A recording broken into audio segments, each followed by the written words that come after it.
তাওরাত নাজিল করেছেন হযরতে মুসা আলাইহিস সালাতু ওয়াস সালামের উপরে,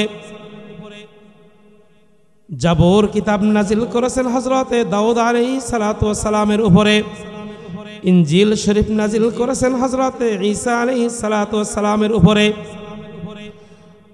আর সর্বশেষ নবী, তার উপরে সর্বশ্রেষ্ঠ আসমানি কিতাব, যার পরে আর কোনো কিতাব নাজিল হয়নি, হবেও না কোনোদিন, যে কোরআনুল কারীম নাজিলের সঙ্গে সঙ্গে পূর্ববর্তী সমস্ত আসমানি কিতাবগুলিকে মানসুখ করে দিয়েছে, পূর্ববর্তী সমস্ত আসমানি কিতাবের বিধিবিধানগুলিকে রহিত করে দিয়েছে। আল্লাহর কোরআন পূর্ববর্তী সমস্ত আসমানি কিতাবের বিধানকে রহিত করতে পারে, পূর্ববর্তী সমস্ত আসমানি কিতাবের বিধানকে মানসুখ করে দিতে পারে, কিন্তু আল্লাহর কোরআন নাজিল হওয়ার পরে এমন আর কোনো দ্বিতীয় কিতাব নাজিল হয় নাই যেই কিতাব আল্লাহর কোরআনকে মানসুখ বা রহিত করে দিতে পারে। জোরে বলেন ঠিক না বেঠিক? সেই কিতাব আল্লাহ তাআলা আমাদেরকে দান করেছেন। এই কোরআনুল কারীম পেয়ে আপনারা খুশি না বেজার? কারা কারা আল্লাহর কোরআন পেয়ে খুশি? হাত উঠাই, হাত উঠাই। আল্লাহ আল্লাহ, তোমার বান্দাদের অন্তরের মধ্যে আল্লাহ তোমার কোরআনের মহব্বত তুমি পয়দা করে দাও। সকলে বলে আমিন। ভাইরা আমার, আল্লাহ রাসূল সাল্লাল্লাহু আলাইহি ওয়াসাল্লামের উপরে এই কোরআনুল কারীম নাজিল হয়েছে, সর্বশেষ আসমানি কিতাব। এই কোরআনুল কারীম নাজিল হওয়ার অনেক বড় ইতিহাস রয়েছে। আমি ওই ইতিহাসের দিকে যাব না, কিন্তু সংক্ষেপে কথা বলি। নবীজি সাল্লাল্লাহু আলাইহি ওয়াসাল্লামের উপরে কোরআনুল কারীম যখন নাজিল হয়, নবীজি সাহাবা কেরামদেরকে বললেন, আমার কোরআনুল কারীম তোমরা শিখো, তোমরা তেলাওয়াত করো, তোমরা মুখস্থ করো। নবীজি বলার সঙ্গে সঙ্গে সাহাবায়ে কেরাম আল্লাহর কোরআন মুখস্থ করা শুরু করলেন। সুবহানাল্লাহ বলেন। নবীজি বললেন, তোমরা লেখো, তোমরা গাছের পাতায় লেখো, তোমরা হাড্ডিতে লেখো, তোমরা বিভিন্ন চামড়ায় লেখো।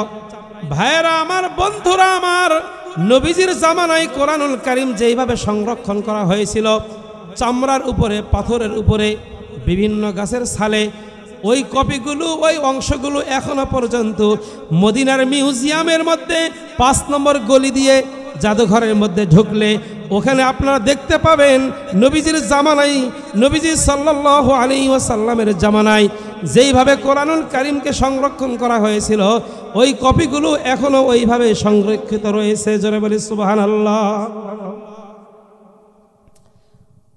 পরবর্তীতে হযরতে ওসমান রাদিয়াল্লাহু তাআলা আনহু স্বহস্তে লিখিত কোরআনুল কারীম মদিনার 5 নম্বর গেট দিয়ে মিউজিয়ামের মধ্যে ঢুকলে ওখানে দেখা যাবে হযরত ওসমান গনি রাদিয়াল্লাহু তাআলা আনহু যে কোরআনুল কারীমটা লিখেছেন, ওই কোরআনটা এখনো ওইভাবে মেলানো অবস্থায় আছে।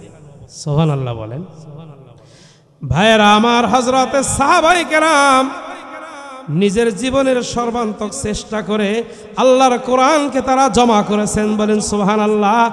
এই জন্য হযরতে ওসমান গনি রাদিয়াল্লাহু তাআলা আনহুকে জামিউল কোরআন বলা হয়, কোরআনকে একত্রকারী বলা হয়। জোরে বলে সুবহানাল্লাহ। সমস্ত নবীরা দুনিয়া থেকে চলে যাওয়ার পরে তাদের প্রতি অবতীর্ণ হওয়া আসমানি কিতাবগুলো বাতিল হয়ে গেছে, মানসুখ হয়ে গেছে, রহিত হয়ে গেছে, উঠিয়ে গেছে, বাকি ছিল না। আমাদের নবী সাল্লাল্লাহু আলাইহি ওয়াসাল্লামের উপরে 30 পারা আল কোরআনুল কারীম নাজিল হয়েছেন। নবীজি দুনিয়া থেকে চলে গেছেন, কোরআন কি নবীজির সঙ্গে চলে গেছে, না কোরআন দুনিয়াতে রয়ে গেছে? আসা না নাই বলেন? আল্লাহ বলেন, এই কোরআনুল কারীম আমি আল্লাহ তাআলা তোমাদের কাছে আমানত হিসাবে নাজিল করেছি। এই কোরআনুল কারীম আপনার আমার কাছে আল্লাহ তাআলা দেওয়া, আল্লাহ তাআলার পক্ষ থেকে এটা আমানত। জোরে বলে সুবহানাল্লাহ। বলেন কি? এই আমানত চন্দে রোজে নজদে মাস্ত, এই আমানত চন্দে রোজে নজদে মাস্ত, দর হাকিকত মালিকে হর শৈ খুদা। এই আমানত রক্ষা হবে 4টা দায়িত্ব পালন করার মাধ্যমে। কয় দায়িত্ব বলেন? নবীজি সাল্লাল্লাহু আলাইহি ওয়াসাল্লামের আপন চাচাতো ভাই নাম হলো হযরতে আব্দুল্লাহ ইবনে আব্বাস। কি নাম? তার পূর্বে এই পৃথিবীর বুকে এত বড় মুফাসসিরে কোরআন আর কেউ ছিল না। তার সময়ে তিনি ব্যতীত এত বড় মুফাসসির কোরআন আর কেউ হন নাই। তিনি দুনিয়া থেকে যাওয়ার পরে 1400 বছর হয়ে গেল, এত বড় মুফাসসির কোরআন আর দুনিয়াতে আসে নাই। তাকে বলা হয় রইসুল মুফাসসিরিন, হযরত আব্দুল্লাহ ইবনে আব্বাস রাদিয়াল্লাহু তাআলা আনহু। সুবহানাল্লাহ বলেন। নবীর সাহাবায়ে কেরামদের মধ্যে সবচেয়ে বড় মুফাসসির কোরআন হলো হযরত আব্দুল্লাহ ইবনে আব্বাস। সুবহানাল্লাহ বলেন। নবীর সাহাবায়ে কেরামদের মধ্যে সবচেয়ে বড় মুহাদ্দিস ছিলেন হযরত আবু হুরায়রা রাদিয়াল্লাহু তাআলা আনহু। সুবহানাল্লাহ বলেন। নবীজি সাল্লাল্লাহু আলাইহি ওয়াসাল্লামের সাহাবায়ে কেরামদের মধ্যে সবচেয়ে বড় মুফতি ছিলেন, সবচেয়ে বড় ফকিহ সাহাবী ছিলেন হযরত আব্দুল্লাহ ইবনে মাসউদ রাদিয়াল্লাহু তাআলা আনহু। সুবহানাল্লাহ বলেন। নবীর সাহাবায়ে কেরামদের মধ্য থেকে সবচেয়ে বড় কোরআনুল কারীমের কারি সাহেব ছিলেন হযরত উবাই ইবনে কাব রাদিয়াল্লাহু তাআলা আনহু। সুবহানাল্লাহ বলেন। বলতেছিলাম ইন্না আরাদনাল আমানাতা আলাস সামাওয়াতি ওয়াল আরদি ওয়াল জিবাল, এই আয়াত সূরা আহজাবের 72 নম্বর আয়াত। এই আয়াতের মধ্যে আল্লাহ পাক রব্বুল আলামিন ঘোষণা দিয়ে বলেন যে এই কোরআনুল কারীমকে আমি আল্লাহ তাআলা প্রস্তাব দিয়েছিলাম আমানত, এই কোরআনের আমানতকে বহন করার জন্য আমি আসমানকে প্রস্তাব দিয়েছিলাম। আসমান বলে আমি আসমান ছোট, আল্লাহ তোমার কোরআন অনেক বড়। আমি আসমান দুর্বল, তোমার কোরআন অনেক বড় শক্তিশালী, সুতরাং আমি দুর্বল আসমান, তোমার ভারী কোরআনকে বহন করার মতো শক্তি আমার নাই। মুহতারাম হাজিরিন, আল্লাহ পাক জমিনকে বলেন আমার কোরআন তোমাকে বহন করতে হবে। জমিন অপারগতা প্রকাশ করে বলে আমি দুর্বল, তোমার কোরআনকে বহন করার মতো শক্তি আমার নাই। আল্লাহ পাক রব্বুল আলামিন পাহাড়কে প্রস্তাব দিয়েছিলেন, পাহাড় পর্যন্ত বলে আমি যদি এই কোরআনকে বহন করতে চাই, আমি পাহাড় আমি গলে আমি একেবারে খান হয়ে যাব, আমার শক্তি নাই। আল্লাহ কোরআনে বলেন ওয়া হামালাহাল ইনসান, আসমান বহন করতে অস্বীকৃতি জানালো। জমিন আমার কোরআনকে বহন করার ব্যাপারে অস্বীকৃতি জ্ঞাপন করলো। পাহাড় পর্যন্ত আমার কোরআনকে গ্রহণ করার ব্যাপারে অস্বীকৃতি জ্ঞাপন করলো। আল্লাহ বলেন ওয়া হামালাহাল ইনসান, আমি আল্লাহ পাক রব্বুল আলামিন মানব জাতিকে আমার কোরআনকে বহন করার শক্তি আর সামর্থ্য আমি আল্লাহ পাক রব্বুল আলামিন দিয়েছি। সুতরাং কোরআন বহন করার শক্তি কার আছে? কার আছে বলেন? মানুষের। বুঝা গেল একজন মানুষ যার হৃদয়কে আল্লাহ পাক কোরআনের জন্য কবুল করেছেন, এমন ব্যক্তি আল্লাহর আসমান থেকে দামি। সুবহানাল্লাহ। যার হৃদয়ের মধ্যে আল্লাহর কোরআন বহন রয়েছে, যার হৃদয়ের মধ্যে আল্লাহর কোরআন সংরক্ষিত রয়েছে, এমন ব্যক্তি আল্লাহর আসমান থেকে দামি, এমন ব্যক্তি আল্লাহর জমিন থেকে দামি, এমন ব্যক্তি আল্লাহর পাহাড় থেকে দামি, এমন ব্যক্তি আল্লাহর আরশ থেকে দামি। আল্লাহ পাকের সমস্ত সৃষ্টি জগতের ঊর্ধ্বে আল্লাহ পাক তার কলবকে দামি বানিয়ে দিয়েছেন। জোরে সরে বলি সুবহানাল্লাহ। কথা বুঝতে কষ্ট হচ্ছে ভাইয়েরা আমার? এখন বলি আপনি মানুষ কিনা, আমি মানুষ কিনা? তাহলে আমরা যদি একটু চেষ্টা করি, আল্লাহ সেই যোগ্যতার শক্তি আমাদেরকে দিয়েছেন। সুতরাং কোরআনের আমানত বহন করার শক্তি আল্লাহ আমাদেরকে দান করেছেন। সুবহানাল্লাহ বলেন, আরো জোরে বলেন সুবহানাল্লাহ। কোরআনের আমানত 4 জিনিসের দ্বারা রক্ষা হবে। বলেন কয় জিনিস? এই কথাটা বলে আমি আমার আলোচনার দিকে চলে যাব। 1 নম্বর, কোরআনুল কারীম 30 পারা। কোরআনুল কারীমের শুরু থেকে শেষ পর্যন্ত আল্লাহর কোরআন সহি তেলাওয়াত প্রত্যেকটা মুমিন মুসলমানের জন্য দায়িত্ব এবং কর্তব্য। 1 নম্বর দায়িত্ব। 1 নম্বর হলো কোরআনুল কারীমের সহি তেলাওয়াত। কি বললাম? 1। 2 নম্বর, কোরআনুল কারীমের অর্থ জানা, অর্থ বোঝা। কয় নম্বর গেল? 3 নম্বর, আল্লাহর কোরআনের হালালকে হালাল জানা, হারামকে হারাম জানা। হালালকে হালাল জেনে গ্রহণ করা, হারামকে হারাম জেনে বর্জন করা। এটা হলো 3 নম্বর আমানত। 4 নম্বর, আল্লাহর কোরআন আমি যতটুকু শিখতে পেরেছি, আল্লাহর কোরআন আমি যতটুকু বুঝতে পেরেছি, আল্লাহর কোরআন আমি যতটুকু অনুধাবন করতে পেরেছি, নিজেই জানলেই হবে না, নিজে বুঝলেই হবে না। এই কথাগুলো আল্লাহর অন্যান্য বান্দাদের সামনে, নবীর উম্মতের কাছে এগুলো প্রচার প্রসার করে দেওয়া, তাবলীগ করে দেওয়া, এগুলো প্রচার করে দেওয়া, এই 4 কাজ করার মাধ্যমে আল্লাহর কোরআনের আমানত রক্ষা করা সম্ভব। ভাইরা আমার, এখন আসি, আপনারা দীর্ঘ সময় ধরে আমার পূর্ববর্তী বক্তার ওয়াজ আপনারা শুনতেছিলেন। আমি আপনাদের সামনে পবিত্র কালামুল্লাহ শরীফের সূরা ইউসুফ, সূরার নামটি কি বলেন? বলেন, আপনারা সবাই বলেন। সূরা ইউসুফের প্রথম 4টি আয়াতে কারিমা তেলাওয়াত করেছি। এই সূরা ইউসুফ এটা হলো কোরআনুল কারিমের সিরিয়াল, সূরার যে সিরিয়াল আছে সেই সিরিয়াল অনুযায়ী এটা হলো 12 নম্বর সূরা। কত নম্বর সূরা? 12 নম্বর সূরা। আর এই সূরাটাও আছে 12 নম্বর পারার মধ্যে। আর এই সূরার মধ্যে রুকু আছে 12টা। সুবহানাল্লাহ। এই সূরার মধ্যে আয়াতের সংখ্যা হলো 110টা, 111টা।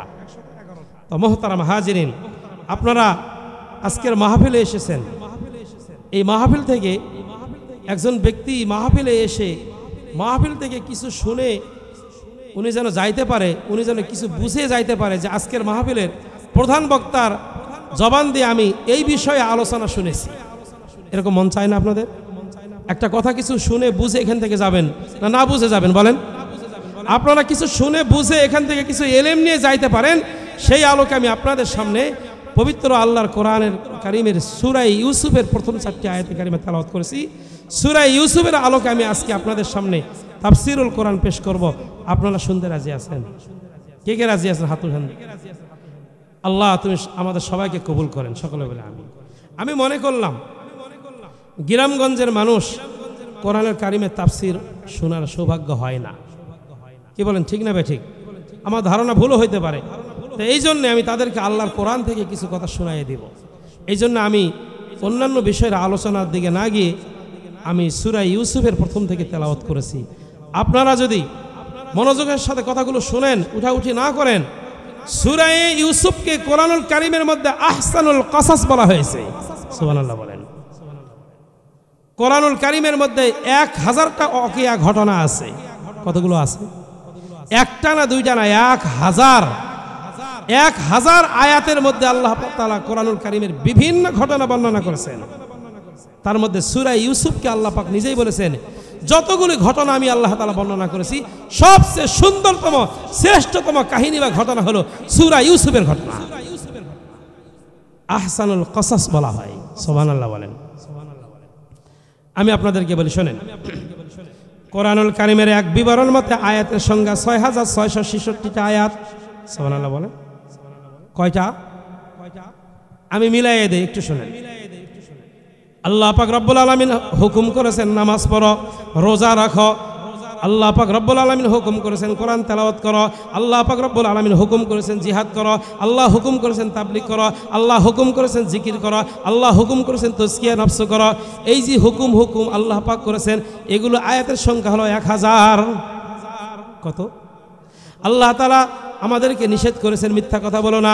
আল্লাহ তাআলা আমাদেরকে নিষেধ করেছেন সুদ খেও না। আল্লাহ নিষেধ করেছেন ঘুষ দিও না। আল্লাহ নিষেধ করেছেন তোমরা ছলচাতুরি করো না। আল্লাহ নিষেধ করেছেন তোমরা অন্যের মাল খেও না। এইভাবে আল্লাহ তাআলা যতগুলো কাজ নিষেধ করেছেন, এই নিষেধাজ্ঞা আয়াতের সংখ্যা হলো আরো 1000। 2000 গেল। আল্লাহ তাআলা বলেন, তুমি যদি নামাজ ঠিকঠাক মতো পড়ো, আমি আল্লাহ তাআলা তোমাকে জান্নাত দান করব। সুবহানাল্লাহ বলেন। আল্লাহ পাক ওয়াদা দিয়েছেন, এই ওয়াদা সংক্রান্ত বিষয়ের আয়াতের সংখ্যা হলো আরো 1000। আল্লাহ বলেন, তুমি যদি নামাজ কাজা করো, জাহান্নামের আগুনে তোমাকে জ্বলতে হবে। এই যে আল্লাহ তাআলা ভয় আমাদেরকে দেখাইছেন, এইরকম ভয় সংক্রান্ত আয়াতের সংখ্যা হলো আরো 1000। কত হইল? 4000। আল্লাহ পাক রব্বুল আলামিন বিভিন্ন নবী রাসূলদের ওয়াকিয়া ঘটনা বর্ণনা করেছেন আমাদের হেদায়েতের জন্য। এই ধরনের আয়াতের সংখ্যা হলো আরো 1000, 5000। আল্লাহ পাক রব্বুল আলামিন বিভিন্ন জাতির উদাহরণ বর্ণনা করেছেন। ভালো মানুষের ভালো উদাহরণ, মন্দ মানুষের মন্দ উদাহরণ। তুমি যদি ভালো পথে চলো, তোমার পরিণাম ভালো হবে। তুমি যদি মন্দ পথে চলো, তোমার পরিণাম মন্দ হবে। এই রকম উদাহরণ দিতে গিয়ে আল্লাহ পাক আরো 1000 আয়াত নাজিল করেছেন। 1000 6,000। আল্লাহ পাক রব্বুল আলামিন কোরআনুল কারীমের আহকাম সম্বলিত আয়াতে কারিমা নাজিল করেছেন, চোর চুরি করলে হাত কেটে দাও, আছে না নাই? ভাইয়েরা আমার, ব্যভিচার করলে তার শাস্তি হলো সঙ্গে সার করে দাও। কেউ যদি সতী সাধবী নারীর প্রতি অপবাদ দেয় তাহলে তাকে বেত্রাঘাত করো। কেউ যদি মদ পান করে তাহলে তাকে বেত্রাঘাত করো, আছে না নাই বিধান? এই ধরনের কোরআনের আহকাম সম্বলিত আয়াতের সংখ্যা হলো 500 খান আয়াত। কত? আল্লাহ পাক রব্বুল আলামিনের কাছে বান্দা কিভাবে চাবে, কিভাবে কাঁদবে, কিভাবে দোয়া করবে, কিভাবে আল্লাহ তাআলার জিকির আজগার করবে, এই ধরনের আয়াতগুলোর সংখ্যা হলো 100টা আয়াত। কত হইল? 6,600 হইল। 500 আর 100 600। আর আল্লাহ পাক রব্বুল আলামিন কোরআনুল কারীমের কিছু আয়াতের দ্বারা, এক আয়াতের দ্বারা আরেক আয়াত মানে মানসুখ করে দিয়েছেন, এক হুকুম দ্বারা আরেক হুকুমকে আল্লাহ তাআলা বাতিল করে দিয়েছেন। এই ধরনের আয়াতগুলিকে বলা হয় নাসেখ এবং মানসুখ। এই ধরনের আয়াতের সংখ্যা হলো 66টা আয়াত। সুতরাং কোরআনুল কারীমের আয়াতের সংখ্যা কত? 6,666 আয়াত। এই কথাগুলো কোথায় পাবেন? আল্লামা জালালউদ্দিন সৈয়দ রহমাতুল্লাহি আলাইহি, আল্লামা জালালউদ্দিন সৈয়দ রহমাতুল্লাহি আলাইহি উসুলে তাফসীর কিতাবের মধ্যে, আল ইতকানুল কিতাবের মধ্যে, ফাউজুল কাবীরের মধ্যে আল্লামা জালালউদ্দিন সৈয়দ রহমাতুল্লাহি আলাইহি এই কথাগুলো উনি উসুলে তাফসীরের মধ্যে উল্লেখ করেছেন। জোরে সরে বলি সুবহানাল্লাহ। ভাইয়েরা আমার, তাহলে ঘটনা সংক্রান্ত বিষয়ের আয়াতের সংখ্যা হলো 1000। আমি আপনাদেরকে বলি, কোরআনুল কারীমের মধ্যে আদম আলাইহিস সালাতু ওয়াস সালামের ঘটনা আছে, আছে না নাই? হযরতে ইব্রাহিম আলাইহিস সালাতু ওয়াস সালামের আলোচনা আছে, আছে না নাই? হযরতে মুসা আলাইহিস সালাতু ওয়াস সালামের আলোচনা আছে, আছে না নাই? ঈসা আলাইহিস সালাতু ওয়াস সালামের আলোচনা আছে, বিভিন্ন জায়গাতে বিক্ষিপ্তভাবে আলোচনা আছে। আল্লাহ পাক রব্বুল আলামিন সূরা ইউসুফ এমন একটি সূরা আল্লাহ পাক রব্বুল আলামিন আগাগোড়া নাজিল করেছেন, যেই সূরার শুরু থেকে শেষ পর্যন্ত হযরতে নবী ইউসুফ আলাইহিস সালাতু ওয়াস সালামের সম্পূর্ণ ঘটনা ধারাবাহিকভাবে সিরিয়ালভাবে আল্লাহ পাক রব্বুল আলামিন এই একটা সূরার মধ্যে নবী ইউসুফ আলাইহিস সালাতু ওয়াস সালামের একেবারে আগাগোড়া সমস্ত ঘটনা আল্লাহ তাআলা এই একটা সূরার মধ্যে বর্ণনা করেছেন। আর অন্য কোনো সূরার মধ্যে এই ঘটনা সংক্রান্ত কোনো বিষয় আলোচনা করেন নাই। এই জন্য কোরআনুল কারীমের মধ্যে সমস্ত যত সূরা আছে, যত ঘটনা আছে, সমস্ত ঘটনার মধ্য থেকে সূরা ইউসুফ আলাইহিস সালাতু ওয়াস সালামের নামে যে সূরা ইউসুফ, এই সূরা ইউসুফকে বলা হয় আহসানুল কসাস, উত্তম কাহিনী বা উত্তম ঘটনা। জোরে বলে সুবহানাল্লাহ। তাহলে উত্তম কাহিনী, উত্তম ঘটনাটা কি? এটা কি আপনাদের শুনতে মন চায়? কি বলেন, মন চায়? কাদের কাদের মন চায়? মেহেরবানি করে হাতটা উঠাই দেখি। আল্লাহ, আল্লাহ তোমার কোরআনের উত্তম কাহিনী শোনার জন্য তোমার বান্দারা পাগল পারা। আল্লাহ তোমার কোরআনুল কারীমের বয়ান শুনে আমাদের অন্তরকে তুমি হেদায়েতের জন্য কবুল করো মাওলা, বলেন আমিন। ভাইয়েরা আমার, আমি আপনাদের সামনে একটা সূরার আলোকে, কোন তাফসীরের আলোকে কথা বলতে গেলে ওই সূরার শানে নুজুল জানতে হয়। কি জানতে হয় বলেন? শানে নুজুল। শানে নুজুল বলা হয় যে একটা ঘটনা অথবা একটা প্রশ্ন অথবা একটা প্রেক্ষাপট, কোন প্রেক্ষাপটে আল্লাহ তাআলা এই সূরাটা নাজিল করেছেন, সেই প্রেক্ষাপটকে বলা হয় ওই সূরার শানে নুজুল। সুবহানাল্লাহ বলেন। আমি ক্লাসের ছাত্ররা যেভাবে ক্লাসের মধ্যে থাকে, মাহফিলের লোকজন একটু কম, এই জন্য আমি চাইতেছি যে আপনাদেরকে আমি যেন আমার কথাগুলো আপনাদেরকে বুঝাইতে পারি এবং আপনারাও যেন কথাগুলো বোঝেন, সেই আলোকে আমি কথাগুলো বলতে চাই। আপনাদের বুঝতে কষ্ট হচ্ছে ভাই? হ্যাঁ, কষ্ট হচ্ছে? ভাইয়েরা আমার, বর্তমান পৃথিবীর মানচিত্রে একটা দেশের নাম হলো সিরিয়া। আপনারা এই দেশটার নাম হলো সিরিয়া, কিন্তু প্রাচীনকালে এই দেশের নাম সিরিয়া ছিল না, শাম দেশ ছিল। বলেন কি ছিল? শাম দেশ। ভাইয়েরা আমার, ওই শাম দেশে বাইতুল মুকাদ্দাসের পাশে খলিল শহর এখনো আছে। ইব্রাহিম আলাইহিস সালাতু ওয়াস সালামের জন্ম। সুবহানাল্লাহ বলেন। ভাইয়েরা আমার, এই সূরার শানে নুজুল সংক্রান্ত বিষয়ে আলোচনা শুনেন। এর পূর্বে হযরত ইউসুফ আলাইহিস সালাতু ওয়াস সালামের পরিচয় আমাদের জানতে হবে। ইউসুফ আলাইহিস সালাতু ওয়াস সালাম আল্লাহ পাক রব্বুল আলামিনের একজন নবী, অর্থাৎ নবী ইউসুফ আলাইহিস সালাম আল্লাহর কি নবী। ইউসুফ আলাইহিস সালাতু ওয়াস সালামের বাবার নাম হযরত ইয়াকুব আলাইহিস সালাম, তিনিও আল্লাহর নবী। ইয়াকুব আলাইহিস সালাতু ওয়াস সালামের বাবার নাম হযরত ইসহাক আলাইহিস সালাম, তিনিও আল্লাহর নবী। ইসহাক আলাইহিস সালাতু ওয়াস সালামের বাবার নাম হযরত ইব্রাহিম আলাইহিস সালাতু ওয়াস সালাম, তিনিও আল্লাহর নবী। সুবহানাল্লাহ বলবেন না? এইজন্য নবীজি বলেন, ইউসুফ আলাইহিস সালাতু ওয়াস সালাম সম্পর্কে নবীজি বলেন, কারীম ইবনে কারীম ইবনে কারীম, কারীম ইবনে কারীম ইবনে কারীম। পৃথিবীর মধ্যে একজন ব্যক্তি, সবচেয়ে সম্মানিত ব্যক্তি, যিনি নিজে নবী, শুধু নিজে নবী না, তার বাবাও নবী, শুধু তার বাবা নবী না, তার দাদাও নবী, শুধু তার দাদা নবী না, তার দাদার বাবা নবী। পৃথিবীর মধ্যে একজন নবী, তিনি আর কেউ না, তিনি হযরতে ইউসুফ আলাইহিস সালাতু ওয়াস সালাম। সুবহানাল্লাহ বললে গুনাহ হবে? ভাইরা আমার, নবীজি বলেন, যদি কেউ দুনিয়ার জীবনে একবার সুবহানাল্লাহ বলে, সঙ্গে সঙ্গে বান্দা দুনিয়াতে বলতেছে সুবহানাল্লাহ, মুহূর্তের মধ্যে জান্নাতের ফলবান একটা বৃক্ষ তার জন্য রোপণ হয়ে গেল, গাছ লেগে গেল। সুবহানাল্লাহ বলেন। আর একটা গাছ লেগে গেছে, এক্ষুনি লেগে গেছে, আবার বলেন, আবার একটা গাছ লেগে গেছে, বলেন আবার, আবার বলেন। এভাবে যত বলবো তত মুহূর্তের মধ্যে গাছ লেগে যাবে। এই জন্য আমরা জীবনে সর্বক্ষেত্রে চলতে ফিরতে, উঠতে বসতে, খাইতে নিতে সব সময় আমরা সুবহানাল্লাহ, আলহামদুলিল্লাহ, লা ইলাহা ইল্লাল্লাহু, আল্লাহু আকবার, ওয়ালা হাওলা ওয়ালা কুওয়াতা ইল্লা বিল্লাহিল আলিয়্যিল আযীম, এই শব্দগুলো পড়ব দুনিয়াতে, আর বেহেশতের মধ্যে আমাদের জন্য ফলবান বৃক্ষে পরিণত হয়ে যাবে। সুবহানাল্লাহ বলেন। বলবো তো ইনশাআল্লাহ? ইব্রাহিম আলাইহিস সালাতু ওয়াস সালাম যখন নবীজিকে দেখেন সপ্তম আসমানে মেরাজে, ইব্রাহিম আলাইহিস সালাতু ওয়াস সালাম বললেন, ওগো আল্লাহর হাবিব, জান্নাতের মাটি বড় উর্বর, জান্নাতের মাটি, জান্নাতের পানি বড় মিষ্টি, জান্নাতের মাটি বড় উর্বর। দুনিয়াতে যদি কোনো একজন কৃষক যদি জমিনের মধ্যে চারা বপন করে, জমিনের মধ্যে যদি বীজ বপন করে, বলেন তো সব কি চারা উৎপন্ন হয় না? দুই একটা বাদও যায়, নষ্ট হয় কিনা? ইব্রাহিম আলাইহিস সালাতু ওয়াস সালাম খবর দিলেন, ওগো আল্লাহর নবী, জান্নাতের মাটি এত উর্বর, এত শক্তিশালী, এত দামি, সেখানে যদি কোনো একটা বীজ বপন করা হয়, একটাও মিস যাবে না, সঙ্গে সঙ্গে তা উৎপন্ন হয়ে ফলবান বৃক্ষে পরিণত হয়ে যাবে। সুবহানাল্লাহ বলেন। এই দেখেন, একটাও মিস যাবে না, হয়ে যাবে গা। সুবহানাল্লাহ বলেন। বুঝতেছেন ভাই আমার কথা? এই জন্য আমরা জায়গা মতো সুবহানাল্লাহ বলবো। রাজি আছেন তো ইনশাল্লাহ? বলবেন তো ইনশাল্লাহ? কে কে বলবেন না হাত তোলেন দেখি? বলবেন না আপনারা? কে কে বলবেন না হাত তোলেন দেখি? ওহো, আলহামদুলিল্লাহ। কে কে বলবেন হাত তোলেন দেখি? কে কে বলবেন হাত তোলেন দেখি? আলহামদুলিল্লাহ, আলহামদুলিল্লাহ। আল্লাহ তুমি কবুল করো, আমিন বলেন।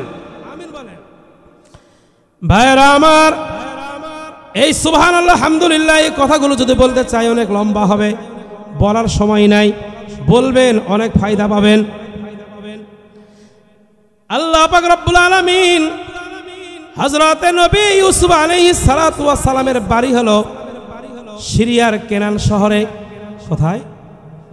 কিন্তু আল্লাহ পাক রব্বুল আলামিন এমন একটা ঘটনা ঘটাইয়া দিলেন, হযরতে নবী ইউসুফ আলাইহিস সালাতু ওয়াস সালাম কেনান শহরে তাদের বাড়ি, সিরিয়ার কেনান শহরে। কিন্তু এক সময় এক পর্যায়ে কেনান থেকে তার পরিবার সহ সবাইকে পৃথিবীর মধ্যে, পৃথিবীর মানচিত্রে যে মিশর নামক যে দেশটা আছে, ওই দেশে ইউসুফ আলাইহিস সালাতু ওয়াস সালামের সমস্ত পরিবারের লোকেরা কেনান থেকে মিশরে তারা বসবাস করা শুরু করেছেন। জোরে সরে বলি সুবহানাল্লাহ। তাদের বাড়ি কোথায়? সিরিয়ায়। কোথায় বাড়ি? সিরিয়ার কেনান শহরে। তারা সেখান থেকে ট্রান্সফার হয় কোথায় আসছেন? মিশরে। এখন আসেন, নবীজি সাল্লাল্লাহু আলাইহি ওয়াসাল্লামের কাছে এই সূরাটা কখন নাজিল হয়? নবীজি সাল্লাল্লাহু আলাইহি ওয়াসাল্লামকে যখন আল্লাহ পাক নবুয়ত দিলেন, নবুয়ত দেওয়ার পরে নবীজিকে আল্লাহ বললেন, ওগো আমার হাবিব, মক্কাবাসীদেরকে আপনি দ্বীনের দাওয়াত দিতে থাকেন।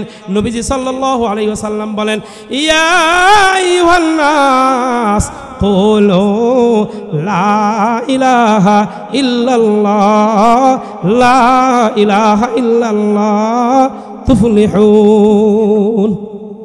হে মানব মণ্ডলীরা, তোমরা বলো লা ইলাহা ইল্লাল্লাহ, তোমাদের জীবন সফল হয়ে যাবে।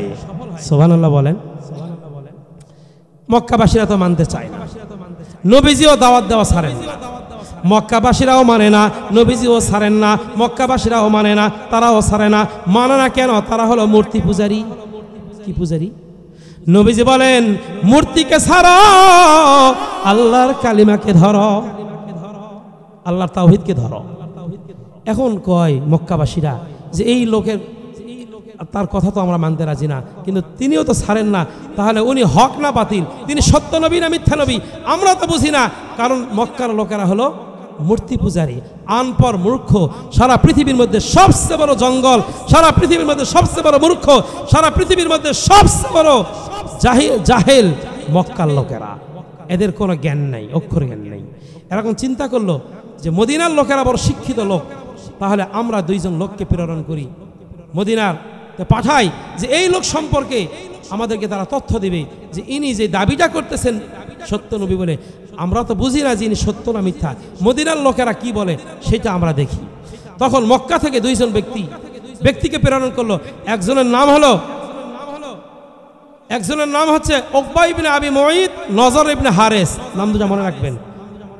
তাফসিরে মারিফুল কোরআনের মধ্যে আপনারা পাবেন, তাফসিরে মারিফুল কোরআনে সূরা কাহফের তাফসিরের প্রথমের মধ্যে আল্লামা মুফতি শফি রহমাতুল্লাহি আলাইহি তাফসিরে মারিফুল কোরআনের মধ্যে লেখেন, দুইজনের মধ্যে একজনের নাম হলো নজর ইবনে হারেস, অপরজন ব্যক্তির নাম হলো উকবা ইবনে আবি মুঈত। এই দুইজন ব্যক্তি মক্কা থেকে মদিনাতে চলে যায়। মদিনাতে গিয়ে মদিনার লোকদেরকে বলা হয় আহলে কিতাব, তারা বড় শিক্ষিত, তারা আসমানি কিতাবের হাফেজ, তারা আসমানি কিতাবের জ্ঞান রাখে, আসমানি কিতাবের তাদের জানাশোনা আছে। তাদেরকে বলে মক্কাতে এমন একজন ব্যক্তি নবুয়তের দাবি করে, তিনি সত্য নবী না মিথ্যা নবী আমরা বুঝি না, আপনাদেরকে বলি কিভাবে আমরা তাকে প্রশ্ন করলে সঠিক জবাব পাবো আমরা তো জানি না।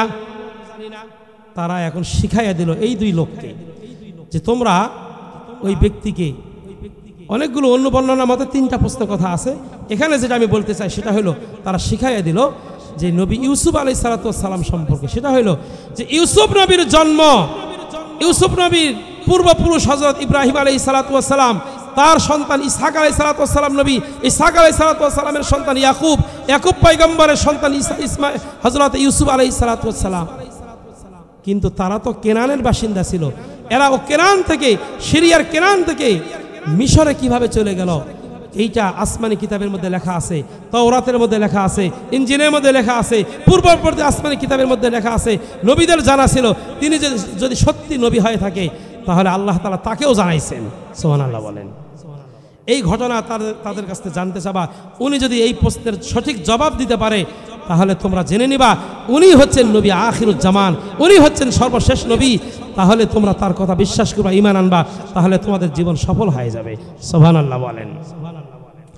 ভাইরা আমার, বন্ধুরা আমার, এখন মক্কাবাসী নবীজি সাল্লাল্লাহু আলাইহি ওয়াসাল্লামকে মক্কার হাতিমের মধ্যে পেয়ে নবীজি সাল্লাল্লাহু আলাইহি ওয়াসাল্লামকে মক্কার হাতিমে কাবা, মক্কার পাশে একটা চতুর্দিকে এরিয়া দিয়ে একটা ঘেরাও করা জায়গা, যাকে বলা হয় হাতিমে কাবা।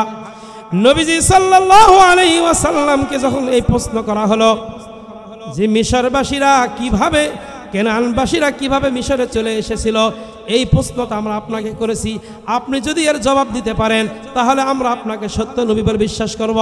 আল্লাহ পাক রব্বুল আলামিন নবীজি সাল্লাল্লাহু আলাইহি ওয়াসাল্লামকে জবাব শিখিয়ে দিয়ে এই কোরআনুল কারীমের সূরা ইউসুফের শুরু থেকে শেষ পর্যন্ত নবীজিকে ইউসুফ আলাইহিস সালাতু ওয়াস সালামের ঘটনার ধারাবাহিক বিবরণ দিয়ে সম্পূর্ণ এই সূরাটা নবীজির কাছে মক্কার জীবনে, মক্কি জিন্দেগিতে আল্লাহ পাক নবীজির কাছে নাজিল করেছেন। জোরে সরে বলে সুবহানাল্লাহ। সূরা ইউসুফ নাজিল হয়ে গেল। ভাইরা আমার, আমি এখন আপনাদের সামনে তেলাওয়াত করি। আল্লাহ বলেন, আউযু বিল্লাহি মিনাশ শাইতানির রাজিম। আমার সঙ্গে সবাই একটু পড়েন, বিসমিল্লাহির রহমানির রহিম।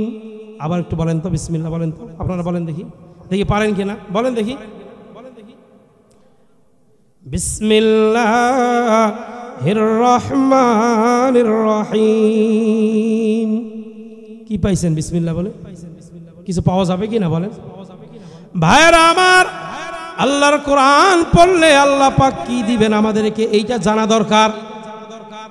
মানুষ দুনিয়াতে লাভের পাগল, কি বলেন ঠিক না?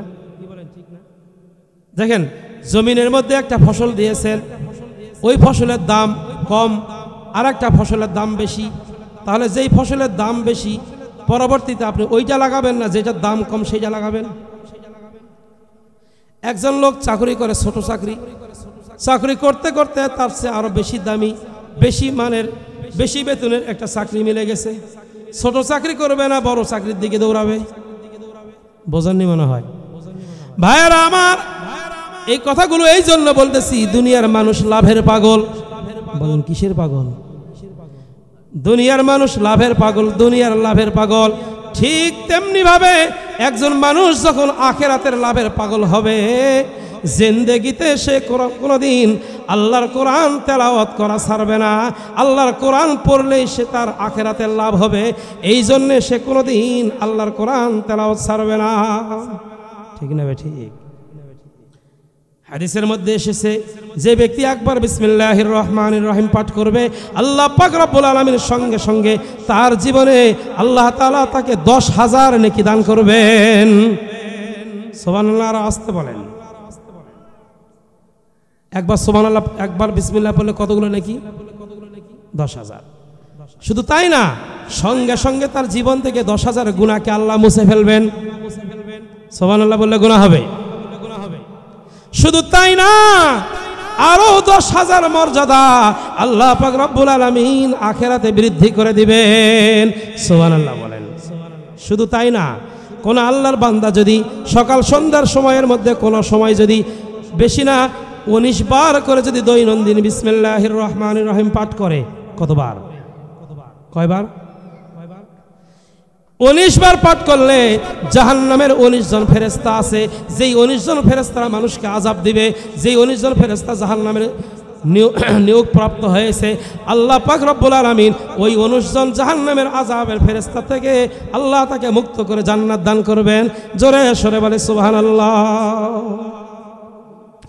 তসমিয়ারা বিরদে জাবায়েদ মুদাম, তসমিয়ারা বিরদে জাবায়েদ মুদাম, আতশে দোজখ কুনদ বার খুদ হারাম, আতশে দোজখ কুনদ বার খুদ হারাম। ফার্সি কবি তিনি লেখেন, যে ব্যক্তি বেশি বেশি বিসমিল্লাহির রহমানির রহিম পাঠ করবে, আল্লাহ তাআলা তার জন্য জাহান্নামের আগুনকে হারাম করে দেবেন। সুবহানাল্লাহ বলবেন না? কিভাবে হারাম করে দিবেন? আল্লাহ কয়, ও আমার ফেরেশতারা তোমরা শোনো, বিসমিল্লাহির রহমানির রহিমের মধ্যে আমার একটা নাম আছে, আসল নাম। আল্লাহ পাকের আসল নাম হলো আল্লাহ, এটাকে বলা হয় জাতি নাম, আসল নাম। আর আল্লাহ পাকের সিফাতি দুইটা নাম আছে, একটা নাম হলো রহমান, আর একটা নাম কি?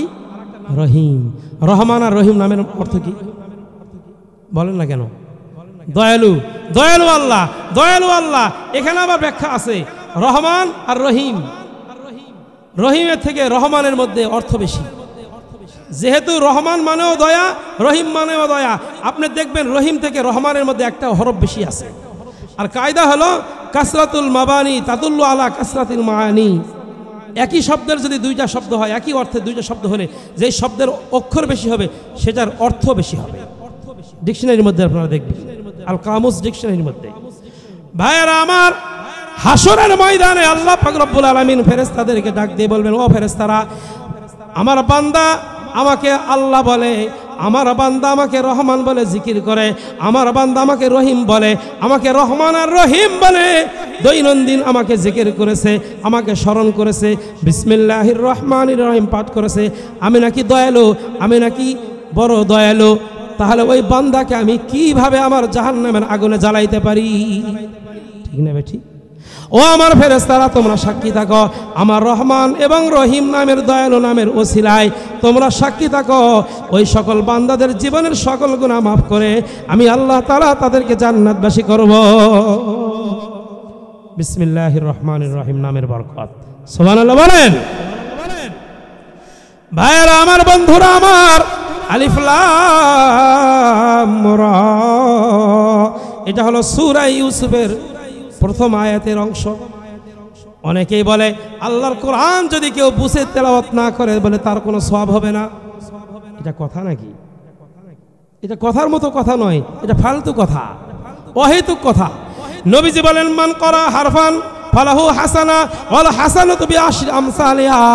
যে ব্যক্তি আল্লাহ পাক রব্বুল আলামিনের কোরআনের একটি হরফ তেলাওয়াত করবে, আল্লাহ পাক রব্বুল আলামিন এক হরফের বদলে 10টা নেকি দান করবেন। জোরে সরে বলে সুবহানাল্লাহ। এখন যদি বলি যে এই ব্যক্তি কথা বলে যে কোরআন শরীফ না বুঝে পড়লে কি হবে না, কোনো সওয়াব হবে না, তাকে আমি বলবো ঠিক আছে আপনি ভালো বোঝেন, ভালো কথা, তাহলে আলিফ লাম র এর মানে কি বলতে পারবেন কেউ? বলতে পারবেন কেউ? সারা দুনিয়ার মুফাসসিরে কিরাম আল্লামা জালালউদ্দিন সুয়ুতী রাহমাতুল্লাহি আলাইহি, আল্লামা জালালউদ্দিন সুয়ুতী রাহমাতুল্লাহি আলাইহি তাফসীরে জালালাইন খুলে দেখবেন, আলিফ লাম মিম, আলিফ লাম মিম সাদ, আলিফ লাম রা ইয়াসিন সাদ কফ নুন, এই সমস্ত আয়াতগুলোর শুরুতে আল্লামা জালালউদ্দিন সুয়ুতী রাহমাতুল্লাহি আলাইহি লিখেন, আল্লাহু আ'লামু বিমুরাদিহি বিযালিক। সারা দুনিয়ার কোনো মুফাসসিরিনে কেরাম এই শব্দগুলোর কোনো অর্থ জানে না, আল্লাহ এবং আল্লাহ রাসূল এগুলো সম্পর্কে ভালো জানেন। আসেন, তিলকা আয়াতুল কিতাবিল মুবিন, আল্লাহ বলেন এগুলো কোরআনুল কারীমের সুস্পষ্ট আয়াত, কোরআনুল কারীমের সুস্পষ্ট কিতাবের কথা। সুবহানাল্লাহ বলেন। নাহনু নাকুসু আলাইক ইন্না আনজালনাহু কুরআনান আরাবিয়্যান লাআল্লাকুম তাআকিলুন। আল্লাহ বলেন এই কোরআনুল কারীমকে আমি আল্লাহ পাক রব্বুল আলামিন নাজিল করেছি আরবি ভাষায়, যাতে করে ও দুনিয়ার মানুষ তোমরা বুঝতে পারো। আপনাদের বলতে হবে কোরআনুল কারীম কোন ভাষায় নাজিল হয়েছে? আরবি ভাষায়। তাহলে আরবি ভাষা না জানা পর্যন্ত, না শেখা পর্যন্ত কোরআনকে কি সহি করে তেলাওয়াত করা সম্ভব? শ্রেষ্ঠ স্বাস্থ্য বিজ্ঞানী একজন ব্যক্তি, কত বড় জ্ঞানী, নাম তার doctor Morris Bucaille. Morris Bucaille তিনি ধর্মবিশ্বাসে খ্রিস্টান ছিলেন। প্রথমে কি ছিল? খ্রিস্টান মুসলমানদের শত্রু না, শত্রু না মিত্র বলেন?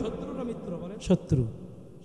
তো বলছে যে আমি মুসলমানদের ধর্মীয় গ্রন্থ আল কোরআন পড়ব, কোরআন থেকে ভুল বের করব, কোরআন থেকে যদি একটা ভুল পারি সারা বিশ্ববাসীকে আমি জানাইয়া দিব যে মুসলমানদের ধর্মীয় গ্রন্থ আল কোরআন এটা ভুল, সুতরাং কোরআনকে মানা সম্ভব নয়। নাউজুবিল্লাহ বলেন।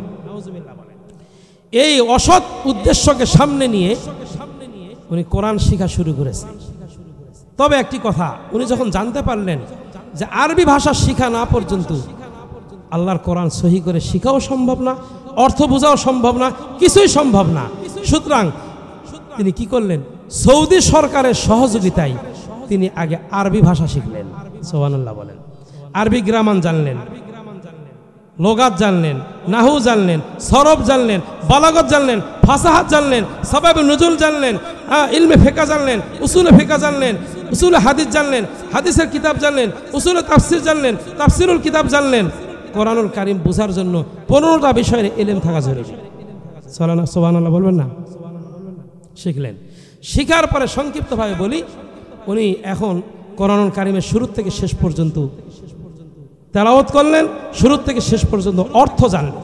জানার পরে উনি এখন চিন্তা করলেন, হায় সর্বনাশ, এই কোরআনুল কারীমকে আমি ভুল প্রমাণিত করার জন্য, কোরআনের ভুল ধরার জন্য আমি চেষ্টা করেছি, কিন্তু কোরআনের শুরু থেকে শেষ পর্যন্ত আমি দীর্ঘদিন আরবি ভাষা শিখলাম, দীর্ঘদিন আরবি গ্রামার শিখলাম, দীর্ঘদিন কোরআন শিখার মতো যে সমস্ত কিতাবগুলো পড়তে হয় সেগুলো পড়লাম।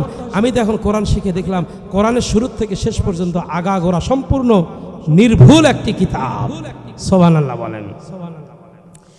এরপরে তিনি হলি কোরআন অ্যান্ড সায়েন্স এই ধরনের একটি কিতাব লিখে তিনি বিশ্ববাসীকে প্রমাণ করে দিয়েছেন যে কোরআন হলো এমন একটি গ্রন্থ, আসমানি গ্রন্থ, এর শুরু থেকে শেষ পর্যন্ত সম্পূর্ণ নির্ভুল। জোরে বলে সুবহানাল্লাহ। এটা প্রমাণ করেছেন ডক্টর মনিস বুকাইলি। জোরে বলেন, তার নামটা কি? এই কোরআনের সত্যতা তার সামনে প্রকাশিত হওয়ার পরে তিনি কালিমা পড়ে মুসলমান হয়ে গেছেন। জোরে সরে বলে সুবহানাল্লাহ, আরো জোরে বলে সুবহানাল্লাহ। এই জন্য আল্লাহ পাক কোরআনে বলেন হুদাল লিন্নাস, ও দুনিয়ার মানুষ, তুমি যদি আমার কোরআন পড়ো, তুমি যদি আমার কোরআন বোঝো, তুমি যদি আমার কোরআনের তাফসীরের মাহফিলে বসো, আর যদি নিয়ত করো এই কোরআনের আওয়াজ শোনার দ্বারা, এই কোরআনের তাফসীর শোনার দ্বারা, এই কোরআনের অর্থ বোঝার দ্বারা আমি আল্লাহর হেদায়েত চাই, খোদার কসম আজকে হোক, কালকে হোক, 10 দিন পরে হোক, মৃত্যুর আগে আল্লাহ পাক রব্বুল আলামিন ওই ব্যক্তিকে হেদায়েত দান করবেন। সুবহানাল্লাহ। ভাইরা আমার, আল্লাহ পাক রব্বুল আলামিন হযরত ইউসুফ আলাইহিস সালাতু ওয়াস সালামের ব্যাপারে আহসানুল কসস, আমি এই ঘটনাটা সংক্ষিপ্তভাবে আমি আপনাদেরকে শোনাবো ইনশাআল্লাহ। যদি আপনাদের ধৈর্য থাকে সংক্ষিপ্তভাবে ছোট্ট করে আমি কথাগুলো বলে ইনশাআল্লাহ বিদায় নিব।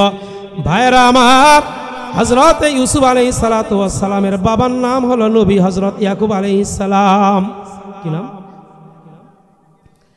এ বাবা চিল্লাচিল্লি করো না বাবা, শোনেন। একদিন হযরত ইউসুফ আলাইহিস সালাতু ওয়াস সালাম বাবা ইয়াকুব আলাইহিস সালাতু ওয়াস সালামের দরবারে গিয়ে বলে, আব্বা গো, আজকে রাত্রিতে আমি স্বপ্ন দেখলাম আকাশের 11টি তারকা। কয়টি তারকা? আর আকাশের সূর্য আর চন্দ্র, 11টা তারকা, সূর্য আর চন্দ্র আমার সামনে এসে আমাকে সেজদা করে। আল্লাহ বলেন কোরআনে, ইয ক্বালা ইউসুফু লিআবিহি ইয়া আবাতি ইন্নী রাআইতু আহাদা আশারা কাওকাবা ওয়াশ-শামসা ওয়াল কমারা রাআইতুহুম লি সাজিদিন। আল্লাহু আকবার বলতে হয়, বলেন। ইজ মানে যখন, ক্বালা, এই ক্বালার ফাইল হলো হযরত ইউসুফ আলাইহিস সালাম। ইয ক্বালা ইউসুফু, ইউসুফ আলাইহিস সালাতু ওয়াস সালাম যখন বললেন ইয়া আবাতি, হে আমার বাবা, ইন্নী নিশ্চয় আমি, রাআইতু দেখেছি, ইন্নী রাআইতু আশারা কাওকাবা, আহাদা আশারা কাওকাবা, আহাদা আশারা মানে 11টি, কাওকাবা মানে তারকা, আমি 11টি তারকাকে দেখলাম। আশারা, ইন্নী রাআইতু আহাদা আশারা কাওকাবা, ওয়াশ-শামসা এবং সূর্যকে, ওয়াল কমারা এবং চাঁদকে, রাআইতুহুম আমি দেখি তাদেরকে, লি সাজিদিন আমাকে তারা সেজদা করে। ক্বালা ইয়া বুনাইয়া, ইয়াকুব আলাইহিস সালাতু ওয়াস সালাম বললেন, বাবা ওই ও আমার ইউসুফ, তুমি শোনো, লা তাকসুস রুইয়াকা আলা ইখওয়াতিকা ফায়াকিদু লাকা কাইদা। ও আমার বাবা ইউসুফ, এই স্বপ্নের কথা তুমি কাউকে বলবা না। তুমি যদি এগুলো বলো তাহলে তোমার ভাইয়েরা তোমার সঙ্গে ষড়যন্ত্র করবে, ফিতনা করবে। আর শয়তান, ইন্নাশ শাইতানা লিল ইনসানি আদুউম মুবিন, নিশ্চয় শয়তান মানুষের প্রকাশ্য দুশমন। জোরে বলেন ঠিক না বেঠিক?